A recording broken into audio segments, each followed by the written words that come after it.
Welcome back. In this lesson, we're going to go over publishing from Roam. Now that you've finished writing an article or writing something, how do you take it from Roam into whatever your publishing tool of choice is, whether it's a newsletter or an article or anything else? Roam actually makes this really easy because while you're normally writing in Roam and you're normally having a bulleted list that you're working off of, Roam has a document mode and a numbered list mode, something we covered a little bit earlier on in the course.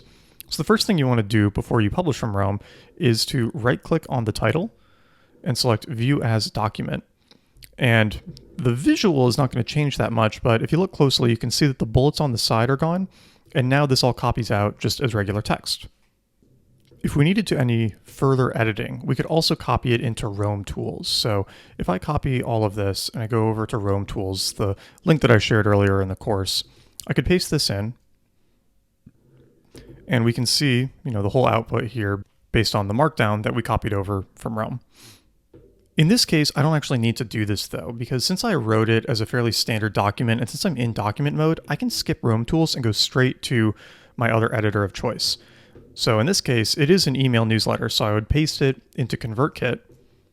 And as you can see, it actually comes over pretty much perfectly.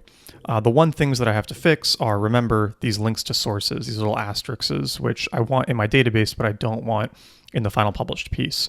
But everything else is ready to go. The only thing I would have to change is, changing this to a single line break. But for the most part, everything's done. It copies over perfectly.